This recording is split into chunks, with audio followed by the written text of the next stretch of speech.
USC Athletic Director Mike Bohn announced Trojans football coach Clay Helton has become former Trojans football coach Clay Helton, though he was a bit kinder in the release. Bohn called it, quote, a change in leadership, end quote, in the headline. I call it being fired on your day off. Bohn said, quote, Clay is one of the finest human beings I have met in this industry, and he has been a tremendous role model and mentor to our young men, end quote. Here to tell you, none of those traits let Helton keep his job, though in case you forget winning, and winning often matters most. At USC, it's the bare minimum. After 5 years of tremendous ups, like winning the Pac-12 championship, winning the Rose Bowl, finishing number 3 in the 2017 Associated Press poll, and flipping the nation's number 1 overall recruit from Clemson to USC in 2021, and tremendous downs, like finishing dead last in the Pac-12 and number 64 overall in the 2020 composite team recruiting rankings, losing the commitment of Heisman frontrunner Bryce Young to Alabama. The event that actually sent Helton packing was a humiliating defeat, 42-28, to unranked Stanford at the Coliseum. The Trojans lost to a tree. It's honestly, though, been quite the high wire act by Helton to keep his job through a change in university president and athletic director, and he seemed to have done enough last year to get, his conference and his program back into not just the conference title game, but also in the conversation as one of the top 25 teams in the country start the season.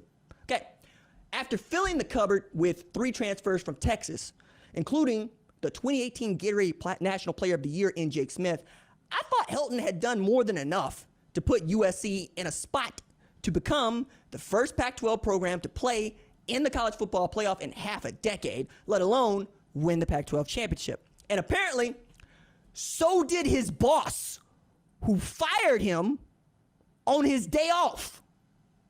Rather than wait, Bohn decided to get a jump on looking at top candidates in the market and perhaps some candidates who aren't on the market. Among head coaches, both in the NFL and college, I believe there are 5 people that Bohn should call, starting with number 1, Oregon coach Mario Cristobal, then Minnesota coach PJ Fleck, then Cincinnati coach Luke Fickell, then Penn State coach James Franklin, and then Jacksonville Jaguars coach Urban Meyer. And it seems earlier today, the 4-letter network reports Eric Bieniemy is interested in the job. Can't do much worse than Super Bowl winning offensive coordinator who coaches Pat Mahomes. Everyone but Fickell has his own cult of personality and a proven track record of success.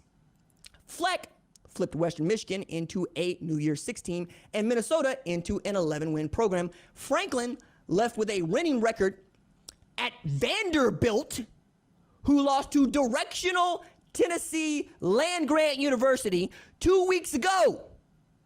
Cristobal coaches the defending Pac-12 champion and might end the season with the best win in the sport against number 3 Ohio State on the road, and it has the bravado and the hustle necessary to recruit Southern California. We know this because he's recruiting and developing players from Southern California right now. Like presumptive 2022 number 1 overall pick, Kayvon Thibodeau. And Fickell, he's perhaps got the inside track, having worked for Bohn at Cincy when Bohn was his athletic director, as well as coaching his Bearcats to a narrow loss in the Peach Bowl in a de facto road game against Georgia in January and a top 10 team in September. To some, not necessarily to me. Among assistants, though, both in the NFL and college, we'll start with Bieniemy, but I also think that Bohn needs to call Notre Dame defense coordinator Marcus Freeman before he calls anybody else. Along with Freeman, Alabama wide receivers coach Holman Wiggins, Oklahoma coach Dennis Simmons, Clemson defensive coordinator Brent Venables, and Carolina Panthers offensive coordinator Joe Brady all need to be gauged for their interest and interviewed. You might also reach out to Ted Lasso and see if he would like to give up one of his assistants. Freeman has been one of the rising stars in the sport for the last 3 years, and his boss believes he'll be a head coach soon. Why not USC? Perhaps Venables will say no, like he said no to literally every other head coaching gig, but you got to call him. He's too good at his job. Wiggins developed one of the, just second wide receivers in the last 30 years to win the Heisman Memorial Trophy, and Dennis Simmons at Oklahoma steadily turned Oklahoma into the kind of wide receiver factory that put Marquise Brown and CeeDee Lamb into the league like 3 years apart. Brady perhaps is the person you go to if you end up looking to the air, like as in to air out your attack again, as Helton was forced to do with the hires of Cliff Kingsbury and then Graham Harrell. He, like Wiggins, Meyer, and Venables, also holds something USC hasn't since Pete Carroll was head coach. It's called a national title ring. If USC managed to swoop any one of those coaches who have, had the big job in the Big Ten, Fleck, Franklin, and Meyer, to name the three, we know that the alliance is working out just fine for the Pac-12. And then there's a bit more outside the box thinking. Check this out. Trent Dilfer should be the next head coach at USC, an industry source told me. Excellent recruiter, works with Elite 11, and he's obviously connected. Who has the direct relationship with elite athletes like him? Nobody comes close to Dilfer. USC needs to recruit talent. Dilfer can do that and more, end quote. As head coach at Lipscomb Academy, his program made the state championship last year. He's also has, tremendous background as a sports media professional and a Super Bowl ring as a starting quarterback. The most interesting part of Dilfer's resume is his work with Elite 11, though, where he's seen and evaluated most first-round quarterbacks in the NFL over the past 2 decades. Quietly, he's one of the most influential people in recruiting, quite honestly. But there's a reason Meyer's name has been bandied about for the job since he announced his retirement at Ohio State in 2018. He's a fit. And college football coaching jobs are as much about fit as the shoes you wear to run a marathon. You pick the wrong shoes, and it's going to be a brutal 26.2 miles that you might not even finish. And the USC job is unlike any other in America for starters. They once had a head coach who could make a death penalty joke and get the laugh, along with 4 national titles. Pete Carroll was as likable and brimming with personality as any coach ever in the sport. Add to that, he's the second most successful coach in college of the 21st century, and he hasn't coached a sport in more than a decade. But that bright winning smile over the top of national titles is not what's wanted at USC. It's what's expected.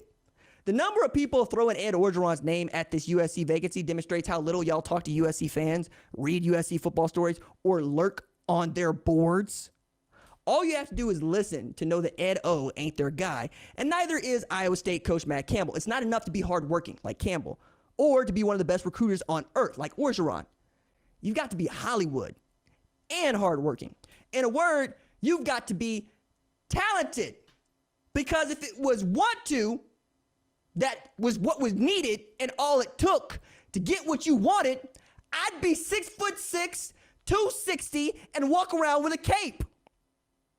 You got to be at home, in a living room, in a weight room, and in an entertainment executive boardroom. The job is as open and selective as becoming the United States president.